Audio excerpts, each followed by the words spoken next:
Assalamualaikum warahmatullahi wabarakatuh. Hai, apa khabar anak-anak semua? Alhamdulillah, hari ini bersama dengan Ustazah Habibah, kita nak belajar pelajaran untuk akhlak. Akhlak untuk tahun 2. Okey, baiklah. Untuk pelajaran yang pertama kita pada hari ini, sebelum kita memulakan pelajaran kita pada hari ini, sama-sama kita membaca doa belajar. Bismillahirrahmanirrahim. Allahumma aftah alaina hikmataka wanshur alaina min khazaini rahmatika ya arhamar rahimin. Qala rabbi ishrah li sadri wa yassir li amri wahlul 'uqdatam min lisani yafqahu qawli. 'allamal insana ma lam ya'lam bi anna Allah yara. أشهد أن لا إله إلا الله وأشهد أن محمدا رسول الله. اللهم صل على سيدنا محمد وعلى آل سيدنا محمد. Alhamdulillah. Alhamdulillah, bersyukur kita untuk kita meneruskan pelajaran kita yang pertama, iaitu berkenaan dengan adab makan dan juga minum. Apa yang anak-anak semua dapat di akhir pembelajaran ini? Pertama, anak-anak semua dapat menyebut adab-adab sebelum dan juga selepas makan. Kemudian menyertakan adab-adab ketika makan dan minum. Membaca dan menghafaz doa sebelum dan selepas makan dan minum. Kemudian dapat menyenaraikan fadilat beradab semasa makan dan minum. Dan akhir sekali dapat menyatakan akibat tidak beradab ketika makan dan juga minum. Okey. Mari kita lihat gambar yang pertama. Apa orang tu sedang lakukan? Dia sedang membasuh tangan hingga bersih. Basuh tangan hingga bersih dengan menggunakan sabun atau apa-apa pencuci. Kalau tak ada sabun macam mana Ustazah? Tak apa, tak ada masalah pun. Basuh je dengan air sehingga bersih. Okey. Kemudian kita hendaklah membaca doa sebelum makan. Seterusnya kita mestilah duduk dengan tertib dan menghadap makanan dengan tenang. Dan akhirnya kita berpakaian bersih dan juga kemas. Okey, bila kita tengok gambar dekat sini, kita dapat merasakan apa yang mereka sedang lakukan, kerana itu yang seharian kita buat, kan? Baiklah, kita buka muka surat yang seterusnya. Anak-anak yang Ustazah kasihi, mari kita baca dan faham. Kita baca sama-sama ya. Adab-adab ketika makan dan minum.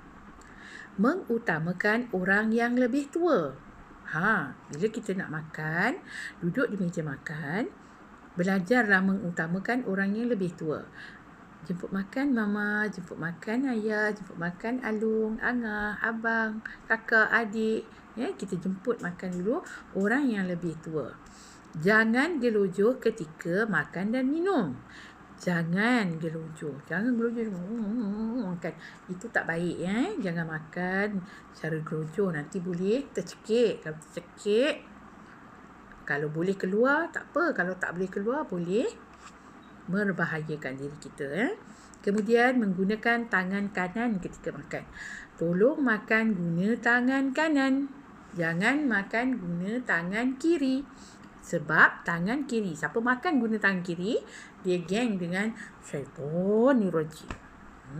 Takut kan? Okey.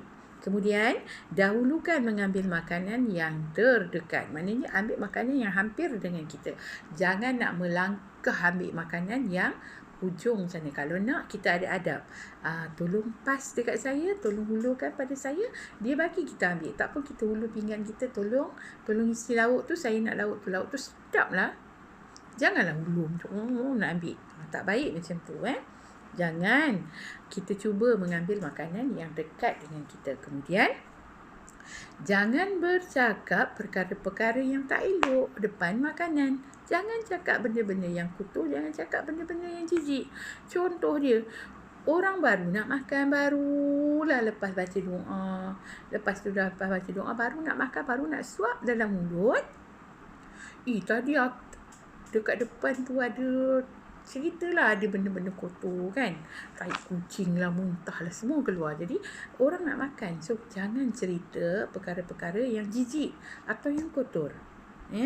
Kemudian jangan, ini yang paling penting, ustazah cukup pantang kalau orang mencaci makanan. Makanan tak sedap. Tak sedap. Apa ni? Tak sedap. Masin. Masam. Semua tak baik. Orang yang mencaci makanan yang dihidangkan tu sama seperti dia tidak bersyukur dengan nikmat yang Allah Ta'ala beri. Kalau dia ada lidah yang boleh merasa makanan tu tak sedap, itu tanda dia Allah yang bagi rasa tak sedap tu. Kalau dia boleh makan makanan tu, rasa dia sedap sangat, orang lain makan biasa je tapi dia rasa sedap, itu maknanya Allah yang bagi dia rasa sedap tu. Jadi maksud dia apa? Orang yang mencaci makanan ni sama dia mencaci Allah Subhanahu Wa Ta'ala. 1000 kali makanan tu basi pun, jangan kita nak caci makanan tu. Selagi kita boleh makan, kita makan. Tak boleh makan, kita stop, kita hentikan, letak di tepi. Itu cara yang terbaik. Okey, kita tengok pada yang seterusnya. Baca dan hafaz dalil adab makan dan minum.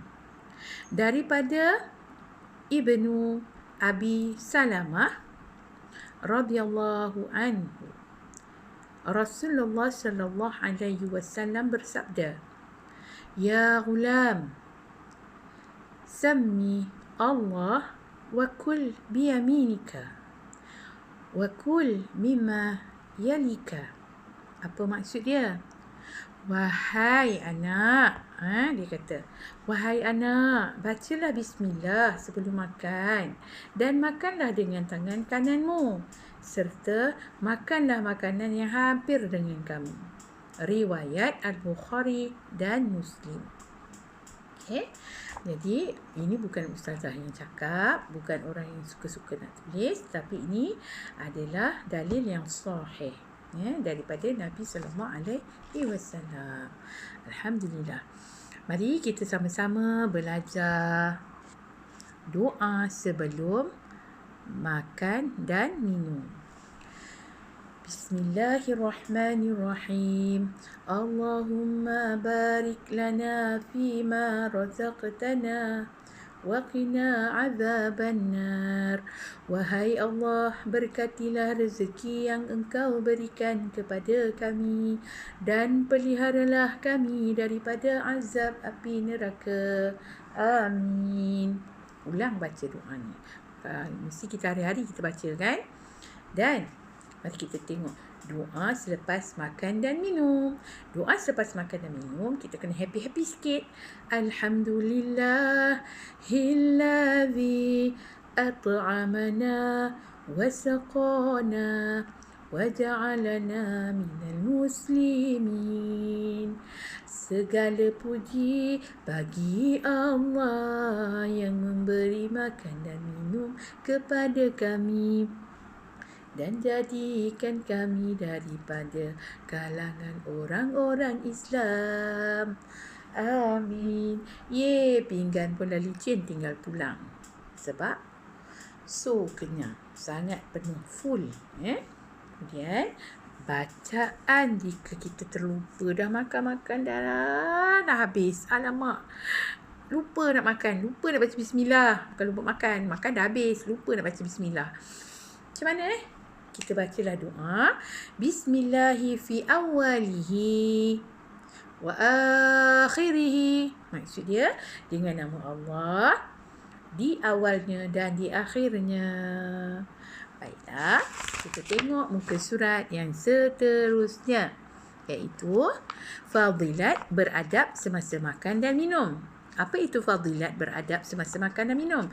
Kelebihan apabila kita makan secara beradab. Bukan makan beradab yang pengantin tu, tapi makan adab, beradab semasa kita makan dan minum.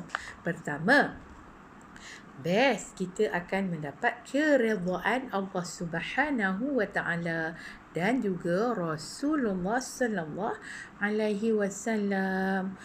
Bestnya Allah redha, Nabi redha, Apatah lagi mak ayah kita yang ada depan mata kita, bahagia hati dia. Kemudian, kita dipandang mulia oleh orang ramai. Kalau orang tengok kita duduk secara beradab, makan dan minum dengan sopan, orang akan cakap Allahu Akbar, baiknya budak tu, subhanallah, masya Allah, baiknya didikan dia. Sebab orang akan memandang kita mulia dan orang akan lebih hormat kita kalau kita makan dengan beradab. Kalau kita tak beradab tu, itu akan membawa akibat yang tidak baik.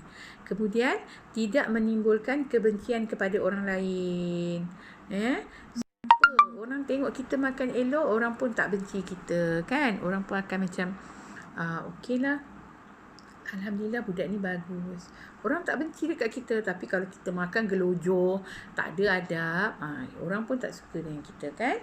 Kemudian yang paling best, kita dapat menjaga kebersihan, mengelakkan daripada pembaziran. Kemudian dapat menjaga kebersihan dan kesihatan tubuh badan apabila kita makan secara dengan adab yang betul-betul adab. Kita baca doa, Allah akan pelihara kita dari segala kemudaratan. Baik, mari kita lihat apa itu akibat tidak beradab semasa makan dan minum. Orang yang tidak beradab ni biasanya apa dia dapat? Tidak disayangi oleh Allah dan Rasul, dipandang hina oleh orang lain, mendatangkan penyakit dan menyebabkan pembaziran. Ini adalah akibat orang-orang yang tidak beradab semasa makan dan juga minum. Baiklah, Ustazah rasa cukuplah sampai di sini pelajaran kita. Untuk aktiviti, Ustazah nak anak-anak semua lihat kepada gambar dan ceritakan. Dan ceritakan berkaitan dengan gambar yang ada dekat sebelah tu. Buat satu karangan, simple saja, karangan yang mudah. Buat satu karangan cerita, hantarkan kepada guru masing-masing. Boleh? Okey, alhamdulillah. Ustazah sudahi dengan doa selepas belajar. Salawatul Karim syara wa hawla alfa alfin ala rusli su'ala.